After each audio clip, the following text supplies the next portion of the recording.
కృష్ణా జిల్లా మచిలీపట్నం బ్రిటిష్ కాలం నాటి మున్సిపాలిటీ. భారతదేశంలో మూడవది అయిన బందరు మున్సిపాలిటీ. బ్రిటిష్ పాలనలో ఏర్పడిన ప్రాచీన పురపాలక సంఘమే మచిలీపట్నం పురపాలక సంఘం. 1865 నాటికి పట్టణ అభివృద్ధి చట్టం ప్రకారం సూరత్, భీమునిపట్నం, మచిలీపట్నం పురపాలక సంఘాలుగా ఆవిర్భవించాయి. దేశంలో మచిలీపట్నం మున్సిపాలిటీ మూడవది కాగా రాష్ట్రంలో రెండవదిగా నమోదులో ఉంది. అప్పట్లో మచిలీపట్నంను మసిలీపట్నంగా పిలిచేవారు. 1865లో ఏర్పడిన మున్సిపాలిటీకు అప్పటి బ్రిటిష్ కలెక్టర్ దారన్ హిల్ పదవి బాధ్యతలు స్వీకరించారు. అయితే 1871లో మున్సిపాలిటీలు స్థానిక సంస్థలుగా ఏర్పడ్డాయి. 3 ఏళ్లకు ఒకసారి పాలక వర్గాలు ఏర్పడేవి. ఎన్నికలు లేకుండానే చైర్మన్ బ్రిటిష్ ప్రభుత్వమే నియమించేది. 1901లో మొట్టమొదటిసారి ప్రజలు ఓట్లు వేసి మున్సిపల్ చైర్మన్ను ఎన్నుకున్న ఎన్నికలు అవే. 1901 జనవరి 30వ తేదీన సభ్యులు ప్రమాణ స్వీకారం చేసినట్లుగా నమోదుగా ఉంది.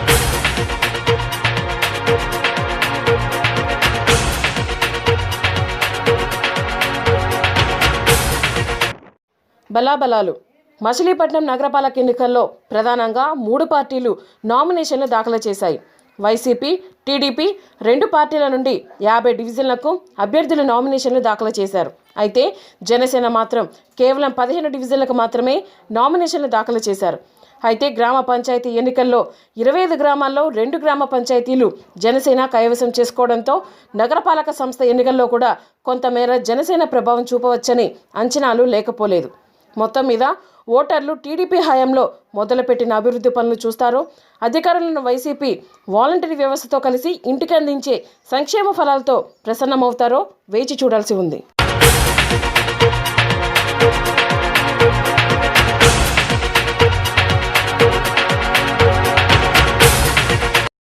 అయితే 34 గ్రామ పంచాయతీలను 25గా కుదిస్తూ 9 గ్రామ పంచాయతీలను మచిలీపట్నం మున్సిపాలిటీగా ఉన్న 42 వార్డులను అప్డేట్ చేస్తూ మున్సిపల్ కార్పొరేషన్లోని 50 డివిజన్లలో విలీనం చేసే ప్రక్రియ జరుగుతున్నందున ఆ 9 పంచాయతీలకు ఎన్నికలు పెట్టవద్దని గతంలో పంచాయతీ రాజ్ శాఖ రాష్ట్ర ఎన్నికల కమిషన్ను కోరడం జరిగింది. ఆ 9 పంచాయతీలు మినహా మిగిలిన 25 పంచాయతీలకు ఎన్నికలు నిర్వహించాలని గతంలో నోటిఫికేషన్ జారీ అవడంతో ఎన్నికల తతంగం ఫిబ్రవరి 17తో పూర్తి చేశారు.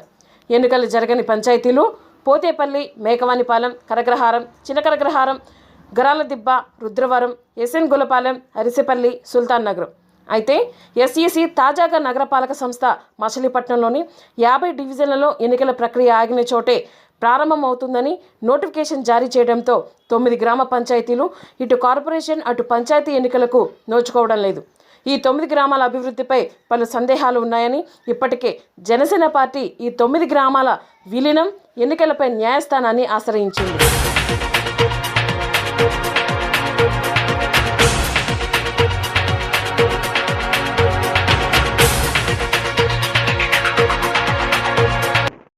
మోగిన మున్సిపల్ నగార.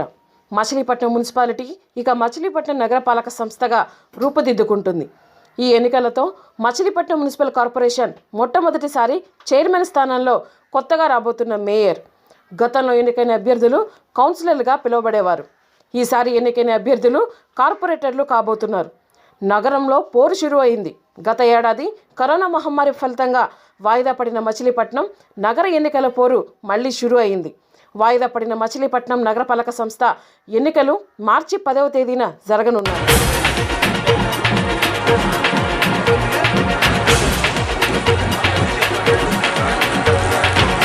ప్రధాన సమస్యలు. బందరులో ప్రధానమైన సమస్యలు 2. 1 డ్రైనేజీ, 2 మంచినీటి సరఫరా. డ్రైనేజీ, మంచినీటి సరఫరా వ్యవస్థలు రెండూను బ్రిటిష్ కాలం నాటి వ్యవస్థలే. కాలం చెల్లటంతో కొద్దిపాటి వర్షానికే డ్రైన్లు పొంగి పొర్లుతున్నాయి. మంచినీటి పైప్లైన్ తరచూ మరమ్మతులకు గురి కావడం, డ్రైన్లలోని మురికి నీరు ఇళ్లలోని కుళాయిల్లోకి చేరడం తరచూ జరుగుతుంటుంది. టీడీపీ హయాంలో భారీగా కేంద్ర నిధులు వెచ్చించి 8 మంచినీటి రిజర్వాయర్లు, మంచినీటి పైప్లైన్ నిర్మాణం, మరమ్మతులు చేపట్టారు. అయితే సకాలంలో పనులు పూర్తి చేయకపోవడంతో వైసీపీ అధికారం చేపట్టడం ఎక్కడ వేసిన గొంగళి అక్కడే అన్న చందంగా పనులు అక్కడే ఆగిపోయాయి. కొన్ని రిజర్వాయర్లు నిర్మాణాలు పూర్తి చేసుకున్న ప్రారంభాలకు నోచుకోలేదు. అంతేకాదు G+3 ఇళ్ల నిర్మాణాలు టీడీపీ అధికారంలో ఉన్నప్పుడు పనులు పూర్తి కాకపోవడంతో ప్రారంభాలకు నోచుకోలేదు. పనులు పూర్తిగా నిలిచిపోయాయి. సుమారు 4,500 మంది లబ్ధిదారులు ఇళ్ల కోసం ఇప్పటికీ వేచి ఉన్నారు. వైసీపీ హయాంలో G+3 ఇళ్లు పూర్తి చేసి లబ్ధిదారులకు అందించారని ప్రచారం కూడా సాగుతుంది.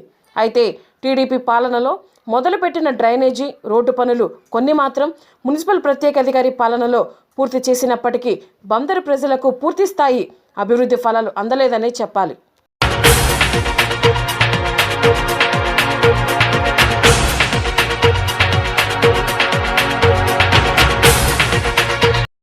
SEC మేరకు నోటిఫికేషన్ జారీ చేసింది. చాలా కాలం నుండి స్తబ్దగా ఉన్న రాజకీయ వాతావరణం మచిలీపట్నంలో వేడెక్కింది. ఎక్కడైతే ఆగాయో అక్కడ నుంచే ఎన్నికల ప్రక్రియ ప్రారంభం కానున్నాయి. గత ఏడాది మార్చి 3వ తేదీ నామినేషన్లు ఉపసంహరణ ప్రక్రియ నుంచే మళ్లీ ప్రారంభం కానున్నాయి. ఎన్నికలు ఆగిన సమయానికి మచిలీపట్నం నగరపాలక సంస్థ పరిధిలో 50 డివిజన్లకు గాను 274 నామినేషన్లు దాఖలైనట్లు ధృవీకరించారు అధికారులు. మచిలీపట్నం నగరపాలక సంస్థ ఎన్నికలకు మొత్తం 50 డివిజన్లలో నామినేషన్ దాఖలు చేశారు 274 మంది అభ్యర్థులు. మొత్తం 274 మంది అభ్యర్థులు నామినేషన్లను దాఖలు చేశారు. వాటిలో YSR Congress party 107, Telugu Desam party 110, BJP 10, CPM 2, CPI 0, Janasena 25, independent 11, Congress 8, Nationalist Congress 1, మొత్తం మీద 131,829 మంది ఓటర్లు ఉండగా అందులో 63,883 మంది పురుషులు, 67,946 మంది మహిళలు, ఇతరుల ఓట్లు 10 ఉన్నాయి. మార్చి 3వ తేదీ 3 గంటలతో ముగియనున్న నామినేషన్ ఉపసంహరణ జరిగింది. నగరపాలక సంస్థ ఎన్నికలు మార్చి 10వ తేదీ ఉదయం 7 గంటల నుండి 5 గంటల వరకు నిర్వహిస్తారు. మార్చి 14వ తేదీ ఉదయం 8 గంటల నుండి ఓట్ల లెక్కింపు జరుగుతుంది. రీపోలింగ్ అవసరమైన చోట్ల మార్చి 13వ తేదీ ఉదయం 7 గంటల నుండి 5 గంటల వరకు నిర్వహించనున్నారు. మార్చి 14 ఉదయం 8 గంటల నుండి కౌంటింగ్ ప్రక్రియ మొదలవుతుంది.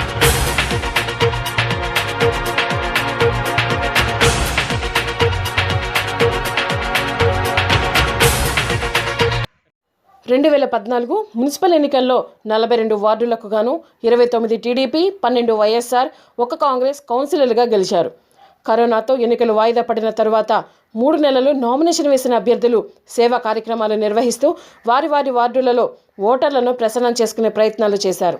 అయితే 3 నెలల తర్వాత ఎన్నికలు ఎప్పుడు నిర్వహిస్తారో తెలియని పరిస్థితి. లాక్డౌన్ సడలింపులతో ప్రజలు జీవనోపాధి వెతుక్కునే పనిలో పడడంతో అభ్యర్థులు డివిజన్ ప్రజలకు దూరం అయ్యారనే చెప్పాలి. టీడీపీ, జనసేన అభ్యర్థులు కొంతమంది మినహా అందరూ డివిజన్లలో తిరగడమే మానేశారు. అయితే వైసీపీ అభ్యర్థులు మాత్రం అధికార కార్యక్రమాల పేరుతో వాలంటీర్ల సహాయంతో ప్రజలకు అందుబాటులో ఉన్నారు. మున్సిపాలిటీ ప్రత్యేకాధికారి, జాయింట్ కలెక్టర్ పాలనలో మచిలీపట్నంలో కొన్ని డ్రైన్లు, రోడ్లు పూర్తి చేశారు. ఈ అభివృద్ధి పనులు వైసీపీ ఖాతాలో పడే అవకాశాలు లేవనే చెప్పాలి. తాజాగా ఇళ్ల పట్టాల పంపిణీ కార్యక్రమం చేపట్టి 50 వార్డులలోని పేద ప్రజలకు సొంత ఇంటి కల నెరవేర్చారు. ఇళ్ల పట్టాల పంపిణీ నగరపాలక సంస్థ ఎన్నికల్లో కీలకంగా మారే అవకాశాలున్నాయి. మచిలీపట్నం నియోజకవర్గంలో ఒకే ఒక్క మండలం బందరు మండలం ఉంది. గతంలో 34 గ్రామ పంచాయతీలు, 42 వార్డులు ఉండేవి. ప్రజల గుండెలో పార్టీ ప్రతిష్ఠ పెంచారు. ఏ పదవి ఆశించక విభేదాలు లేక ఆస్తులు కోల్పోయినా అండగా నిలిచారు. లక్ష్య సాధనకు నిలిచిన లక్షలాది కుటుంబాల త్యాగంతో తేజరిల్లె తెలుగుదేశ పతాకం.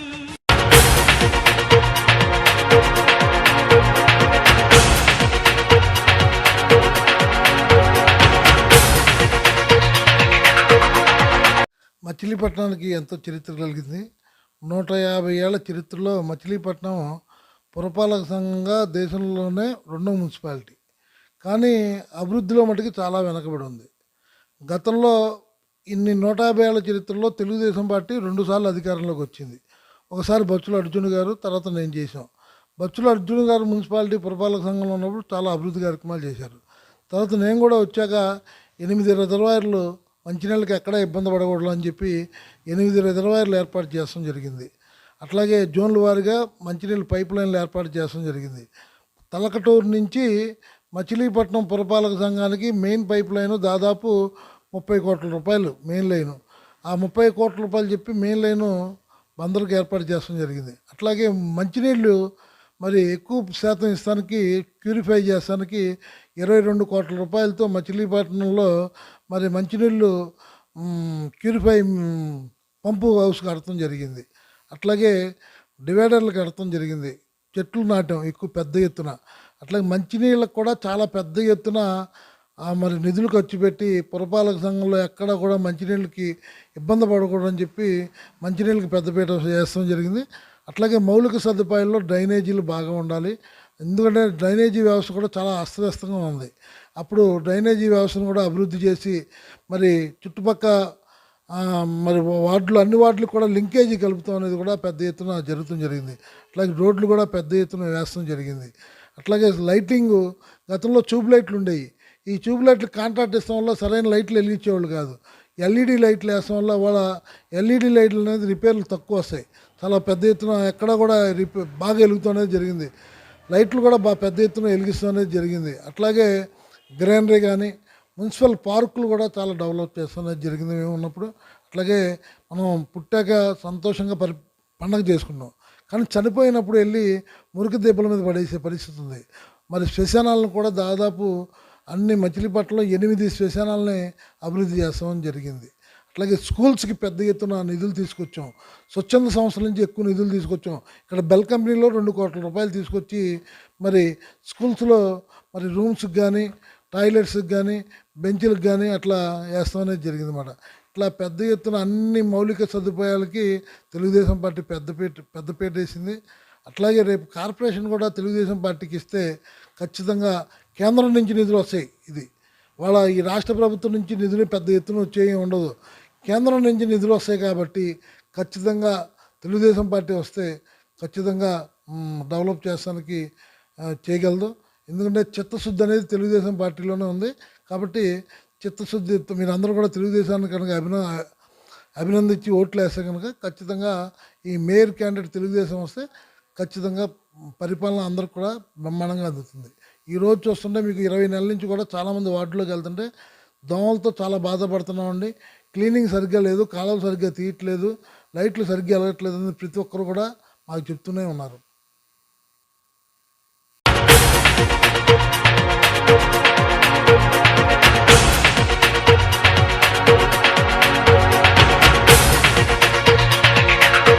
మచిలీపట్నం 45వ డివిజన్లో నా మిస్సెస్ అయినటువంటి విమలా గాయత్రి గారికి మాజీ మంత్రివర్యులు కొల్లు రవీంద్ర గారు, మాజీ పార్లమెంట్ సభ్యులు కొనకళ్ళ నారాయణరావు గారు, ఈ వార్డు మాజీ కౌన్సిలర్ అయినటువంటి పామర్తి రాధిక గారు, అలాగే ఈ వార్డు ప్రెసిడెంట్ అయినటువంటి గంజాల రవికుమార్ గారు, కార్యదర్శి అయినటువంటి అరుణు, ఇక్కడ ఈ వార్డులో డివిజన్ తెలుగుదేశం పార్టీ కుటుంబ సభ్యుల అందరి సహాయ సహకారాలతో నా మిస్సెస్ విమలా గాయత్రి గారికి తెలుగుదేశం పార్టీ బలపరిచిన అభ్యర్థిగా ఈరోజు 45వ డివిజన్లో టికెట్ ఇవ్వడం జరిగింది. అందులో భాగంగా గత 3 రోజుల నుంచి కూడా మేము ఎన్నికల ప్రచారంలో ఇంటింటికి వెళ్ళి మేము ఓటర్లని సైకిల్ గుర్తుకు ఓటేయమని అడుగుతుంటే వాళ్ళ బాధలు వర్ణనాతీతంగా ఉన్నాయి. ఈరోజు నిత్యావసర సరుకుల ధరలు అసలు కంట్రోల్ లేని పరిస్థితిలో ఉన్నాయి. ఇవాళ పామాయిల్ ప్యాకెట్టే 120 రూపాయలు అమ్ముతోంది. ఉల్లిపాయలు కానీ, చింతపండు కానీ, నూనె ప్యాకెట్లు కానీ, కందిపప్పు కానీ, మినప్పప్పు కానీ, రేషన్ సరుకులు కూడా పెంచేశారు. ఇవాళ మేము ఎట్టా బతకాలి సామాన్యులం? కరోనా కష్టకాలంలో సంవత్సరం నుంచి పనులు లేక ఆర్థిక ఇబ్బందులతో సతమతమవుతుంటే గత తెలుగుదేశం ప్రభుత్వంలో చంద్రబాబు నాయుడు గారు అన్నా క్యాంటీన్లు పునరుద్ధరించి పేదవాడు పట్టిన అన్నం తినాలనే తపనతో 5 రూపాయలకే అన్నా క్యాంటీన్లో భోజనం పెట్టారు. ఇవాళ ఆ క్యాంటీన్లన్నీ కూడా రద్దు చేశారు ఈ వైసీపీ ప్రభుత్వం వచ్చిన తర్వాత. మరలా చంద్రబాబు నాయుడు గారి మేనిఫెస్టోలో మున్సిపల్ కార్పొరేషన్లో కనుక తెలుగుదేశం పార్టీ అధికారంలోకి వస్తే అన్నా క్యాంటీన్లు పెడతామని చెప్పి చంద్రబాబు నాయుడు గారు హామీ ఇవ్వడం జరిగింది. అలాగే మేనిఫెస్టోను కూడా విడుదల చేయడం జరిగింది. ఇవాళ ఇళ్ల పన్నులు కూడా భారీగా పెంచేశారు. తెలుగుదేశం పార్టీ అధికారంలోకి వస్తే మచిలీపట్నం మున్సిపల్ కార్పొరేషన్లో మొదటి తీర్మానం చేసి ఇళ్ల పన్నులను తగ్గిస్తాం మేమని చెప్పి చెప్పడం కూడా చంద్రబాబు నాయుడు గారు కానీ, కొల్లు రవీంద్ర గారు కానీ, పార్లమెంట్ సభ్యులు కొనకళ్ళ నారాయణరావు గారు కానీ చెప్పడం కూడా జరిగింది. అలాగే గతంలో కూడా మేము ఓవర్ హెడ్ టెంట్లు మా మంత్రివర్యులు కొల్లు రవీంద్ర గారు కానివ్వండి, ఎంపీ కొనకళ్ళ నారాయణరావు గారి సారథ్యంలో 8 రిజర్వాయర్లు మంచినీళ్ళకి ఇబ్బంది పడుతున్నారని ప్రతిరోజు మంచినీళ్ళు ఇచ్చే విధంగా 8 రిజర్వాయర్లను ఏర్పాటు చేసి పైపు లైన్లన్నీ కూడా తుప్పుపట్టిపోతే మున్సిపాలిటీలో ఆ పైపు లైన్ల నిర్మాణం కూడా మరి మా తెలుగుదేశం పార్టీ నాయకుల వల్లే సాధ్యమైంది. ఇవాళ మనం పరిస్థితి చూస్తున్నాం. ఈ వైసీపీ ప్రభుత్వం అధికారంలోకి రాగానే రోజు మంచినీళ్ళు ఇస్తానని చెప్పారు. ఇవాళ రోజు మంచినీళ్ళు ఇచ్చే పరిస్థితి లేదు. వచ్చే మంచినీళ్ళలో కూడా ఓ రోజు పచ్చగా వస్తాయి, ఓ రోజు పురుగులతో వస్తాయి, ఓ రోజు మట్టితో వస్తున్నాయి. ఎట్టా వస్తున్నాయో కూడా మంచినీళ్ళు తెలియని పరిస్థితిలో ఉంది. ఇవాళ మనం కార్పొరేషన్ పరిధిలో చూస్తున్నాం, ఎక్కడా కూడా బ్లీచింగ్ పౌడర్ కానీ, దోమలు చనిపోవడానికి శానిటేషన్ కానీ, దోమల మందు పిచికారీ చేయడం కానీ డ్రైనేజీల్లో ఎక్కడా కూడా కనపడతలా. ఇవాళ సాయంత్రం 4:30-5 అయ్యేసరికి దోమల బెడతో పొద్దున్నుంచి కాయ కష్టం చేసుకుని వచ్చిన వాడు ఇవాళ దోమల బెడతో ఇంట్లో ఉండాలంటే భయం వేసిపోతుంది. ఆ దోమలు పడటం వల్ల డెంగ్యూ, మలేరియా, టైఫాయిడ్ ఇలా ఎన్నో వ్యాధులు కూడా వస్తున్నాయి. ఇవాళ మచిలీపట్నం మున్సిపల్ కార్పొరేషన్లో తెలుగుదేశం పార్టీ బలపరిచిన అభ్యర్థులందరినీ గెలిపిస్తే అభివృద్ధి తెలుగుదేశం పార్టీతోనే సాధ్యం. ఎందుకంటే ఇవాళ మచిలీపట్నం పోర్టు నిర్మాణ పనులు కూడా గత తెలుగుదేశం ప్రభుత్వ హయాంలో మరి ముడా ఏర్పాటు చేసి చక్కగా భూములు కూడా కొని పోర్టు నిర్మాణానికి కూడా శంకుస్థాపన చేస్తే చంద్రబాబు నాయుడు గారు ఇవాళ 2 సంవత్సరాలైనా కూడా మచిలీపట్నంలో పోర్టు అనేది కూడా కనపడతలా. ఇవాళ ప్రజలు ఒక్కసారి ఆలోచించాలి, కార్పొరేషన్లో మచిలీపట్నంలో ఎవరి వల్ల అభివృద్ధి జరిగిందనేది కూడా ప్రజలు ఆలోచిస్తున్నారు. మేము ఇంటింటికి వెళ్తే నీరాజనాలు పలుకుతున్నారు ప్రజలు. అయ్యా మేము తప్పు చేశాం, జగన్మోహన్ రెడ్డి గారు ఒక ఛాన్స్ అన్నారని ఇచ్చి తప్పు చేశాం, ఇవాళ ఆ తప్పుని సరిదిద్దుకుంటాం, కార్పొరేషన్లో ఖచ్చితంగా మేము తెలుగుదేశం పార్టీ అభ్యర్థులను గెలిపిస్తాం, మాట అండగా ఉండండి అని చెప్తున్నారు. అలాగే రేషన్ కార్డులు ఇంటింటికి వెళ్తుంటే రేషన్ కార్డులు తీసిఆర్ మాకు అని చెప్పి ప్రజలు చెప్తున్నారు. పెన్షన్లు, వృద్ధాప్య పెన్షన్లు కొన్ని మాకు రావట్లేదని చెప్పి చెప్తున్నారు. ఇట్లా రకరకాల సమస్యలు ప్రజలు చెబుతున్నారు. ముఖ్యంగా నా డివిజన్లో అయితే 45వ డివిజన్లో గానకోట సెంటర్లో బస్టాండ్ వెనకాల అది దగ్గర 8 వార్డులకి వెళ్ళే ప్రజలు ఉంటారు. ఈడేపల్లి కానీ ఇదంతా కూడా ఆ వర్షం వస్తే కనుక డ్రైనేజీ నీళ్లు రోజంతా నిలబడిపోయి అక్కడ పడిపోయి బస్టాండ్ కానీ, బెల్ కంపెనీకి కానీ, ఎంఆర్ఓ ఆఫీస్కి కానీ అదంతా వెళ్ళే ప్రజలు ఇటు నుంచి చాలా ఇబ్బందులు పడుతున్నారు. పడిపోయి దెబ్బలు కూడా తగులుతున్నాయి. మేము ఆ రోడ్ల మీద వర్షం వస్తే వెళ్ళలేకపోతున్నాం అని చెప్పి చెబుతున్నారు. ఖచ్చితంగా నా మిస్సెస్ విమలా గాయత్రిని కనుక ఈ డివిజన్ ప్రజలందరూ కూడా ఆశీర్వదిస్తే ఖచ్చితంగా ప్రజలకి ఒక సేవకుడిలాగా ఈ 45వ డివిజన్లో నేను పనిచేస్తూ నా మిస్సెస్ నేను ఒక సేవకుడులాగా ఈ ప్రజలందరికీ సేవ చేస్తూ 24 గంటలు ప్రజలకి నిత్యం అందుబాటులో ఉంటూ వారి సమస్యలను తీరుస్తానని చెప్పి ప్రజలందరికీ కూడా నేను నా మిస్సెస్ కూడా మాట ఇస్తున్నాం.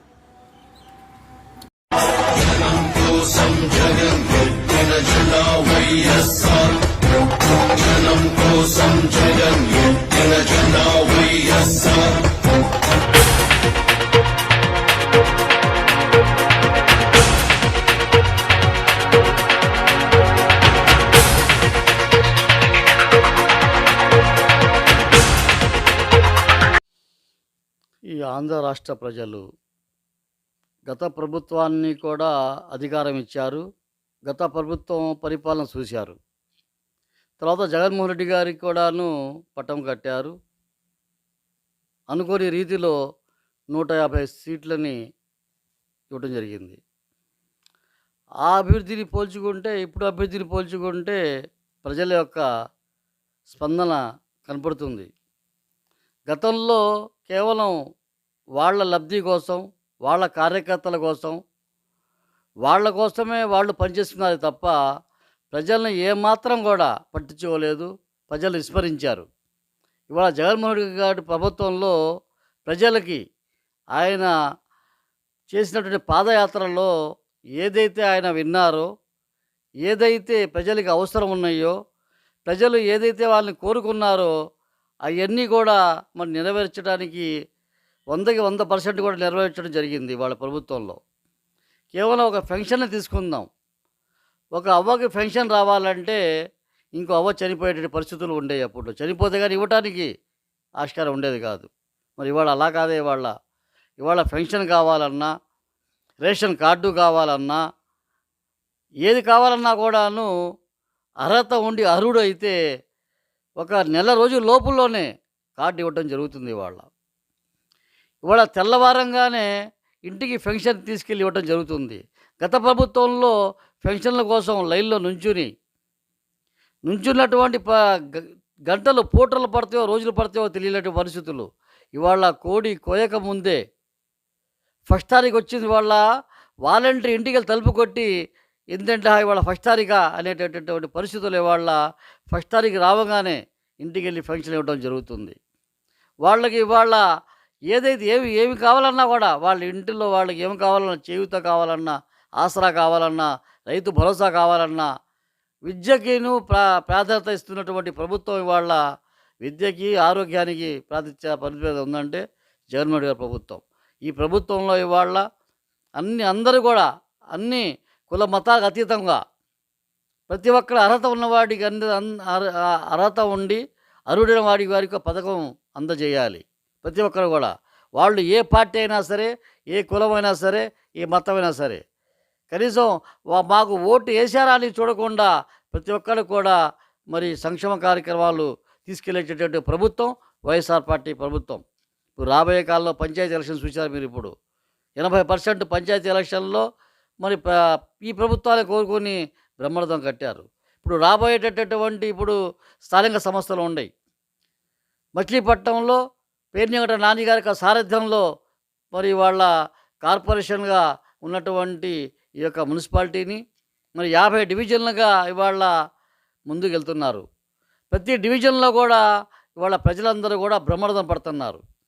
ఎన్నో సంవత్సరాల నుంచి ఇళ్ల స్థలాలు లేక ఇబ్బంది పడినటువంటి వాళ్ళందరికీ కూడా ఇళ్ల స్థలాలు ఇవ్వడం జరిగింది. వాళ్ళ ఇళ్ల స్థలాలు ఇవ్వటం వలన ప్రతి ఒక్కళ్ళ ముఖాల ఆనందాలు చూస్తున్నాం మేము. అదే రీతిగా వార్డులోకి వెళ్తే మా ప్రతి అభ్యర్థి కూడా వైఎస్ఆర్ పార్టీ అభ్యర్థికి బ్రహ్మరథం పడుతున్నారు. ఫ్యాన్కి ఓటేస్తాం, జగన్మోహన్ రెడ్డి గారి ప్రభుత్వాన్ని మాకు తీసుకొస్తామని చెప్పి వాళ్ళ ఎదురీది మరి ముందుకు వస్తున్నటువంటి తరుణంలో మరి రాబోయే కాలంలో మచిలీపట్నం మరి పురపాలక సంఘంలో కార్పొరేషన్గా ఏర్పడినటువంటి కార్పొరేషన్లో మేయర్ అభ్యర్థిగా, డిప్యూటీ మేయర్గా కూడా మేమే గెలవబోతున్నాం. 50 వార్డులు కూడా డంకా మోయించి ఫ్యాన్ గాలి వీస్తుంది. మరి వైఎస్ఆర్ పార్టీ జెండాని మనం ఇవాళ ప్రథమంగా మేయర్గా మరి ఇవాళ కాబోయేటటువంటి సీట్లు మేయర్ కూర్చోపెట్టడమే కాకుండా కార్పొరేషన్లో రాబోయే కాలంలో మచిలీపట్నాన్ని అతి సుందర పట్టణంగా మరి పేర్నిగంట నానిగారి సారథ్యంలో, జగన్మోహన్ రెడ్డి గారి ఆధ్వర్యంలో ఈ బందర పట్టణాన్ని ముందుగా తీసుకెళ్తానికి కూడా మేము చాలా ప్రయత్నాలు చేస్తామని చెప్పి సభాముఖంగా నమస్కారం.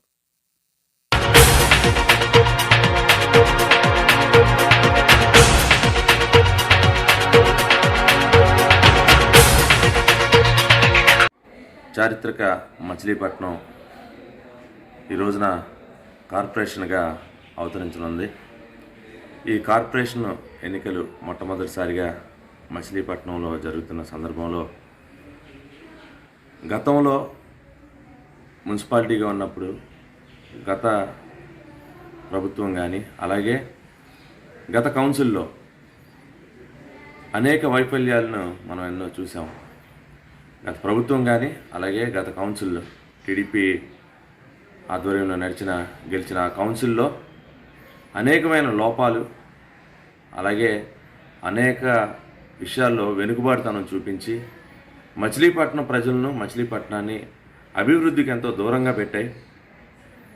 ఈ రోజున మచిలీపట్నం ప్రజలకు ఈ దుస్థితి రావడానికి గల కారణం ప్రధానంగా టీడీపీ.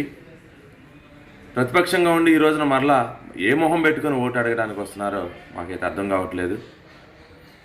మచిలీపట్నం గత పాలకవర్గంలో పారిశుద్ధ్యంలో విషయంలో కానీ అలాగే మంచినీళ్లను, తాగునీటిని అందించే విషయంలో కానీ పూర్తిగా విఫలమైంది.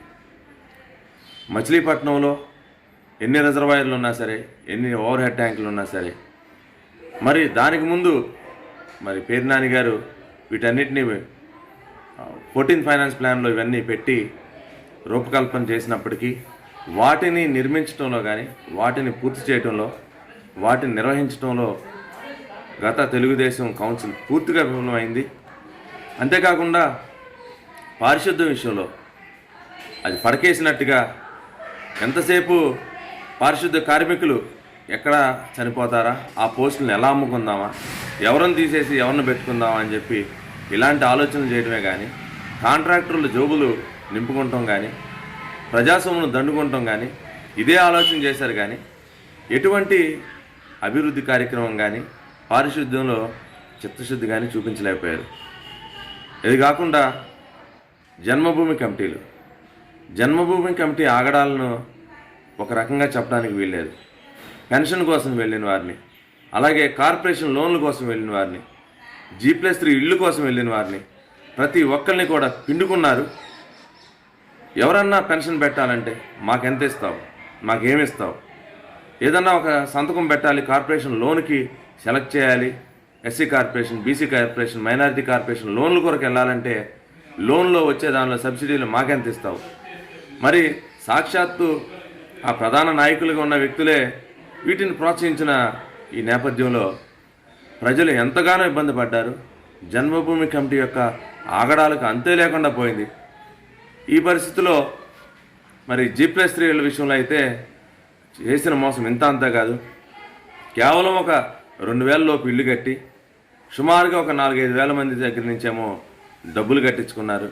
వాళ్ళకి ఏదో కాగితాలు ఇచ్చి మీకు తీసేసాం, డ్రా తీసేసాం, మీకు ఎక్కడొచ్చింది అక్కడొచ్చింది అని చెప్పి వాళ్ళని మోసపుచ్చి మభ్యపెట్టి వాళ్ళ ఓట్లు పొందాలనే ఆలోచన చేశారు. ఒకటని కాదు, రెండని కాదు, స్క్రాప్ అమ్మే దాని విషయం మొదలుకొని, స్క్రాప్ ఆక్షన్లు మొదలుకొని, పారిశుద్ధ్య కార్మికుల్ని నియమించుకునే విషయాల్లో కానీ, అలాగే పారిశుద్ధ్యంలో మెయింటెనెన్స్లో కానీ, ఇది కాకుండా ఆ బ్యూటిఫికేషన్ అని చెప్పి, మనం అని చెప్పి ఇలాంటి కార్యక్రమాలు ప్రారంభించి ప్రతి దానిలో కూడా కాంట్రాక్టర్లు డబ్బులు దండుకుందామనే ఆలోచన తప్ప మరొకటి లేదు. నాయకులు యథారాజా తథా ప్రజ అన్నట్టుగా పైనున్న నాయకత్వం ఏదైతే ప్రోత్సహించిందో, ఎలాంటి అవినీతినైతే అది ప్రోత్సహించిందో దాన్నే కిందనున్న స్థాయి నాయకులు కూడా దాన్ని కొనసాగించి ప్రజలను ఎంతో ఇబ్బందులకు గురి చేశారు. అయితే ఈ రోజున మచిలీపట్నం ప్రజలకు ఒక భరోసా ఇస్తా ఉన్నాం.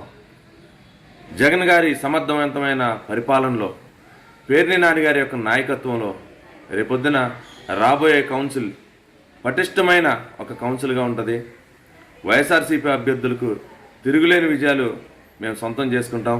అంతేకాదు ప్రజా అభిమానాన్ని చూరగొనటమే కాదు, ప్రజల మ్యాండేట్ తీసుకొని ఏదైతే మచిలీపట్నం ప్రజలు ఆశిస్తూ ఉన్నారో, ఎలాంటి అభివృద్ధిని వారు కోరుకుంటా ఉన్నారో,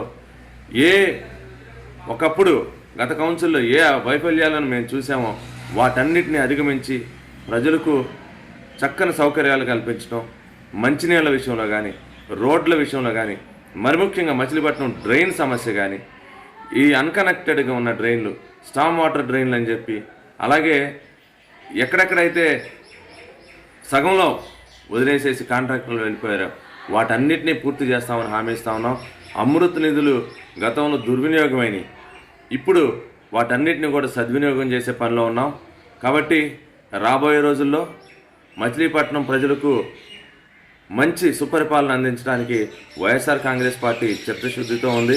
వైఎస్ఆర్ కాంగ్రెస్ పార్టీ నాయకులు, అలాగే కార్పొరేటర్ అభ్యర్థులు వీళ్ళందరూ కూడా ప్రజా సంక్షేమానికి చిత్తశుద్ధితో కట్టుబడి పనిచేస్తారని చెప్పేసి తెలియజేస్తూ, మచిలీపట్నం ప్రజలకు వైఎస్ఆర్ కాంగ్రెస్ పార్టీ తరపుగా ప్రతి ఒక్కరిని కూడా గెలిపించమని, మా అభ్యర్థులందరినీ మంచి మెజార్టీతో గెలిపించి మంచి సుపరిపాలనకు బాటలు వేయాలని చెప్పేసి పిలుపునిస్తూ సెలవు తీసుకుంటాను.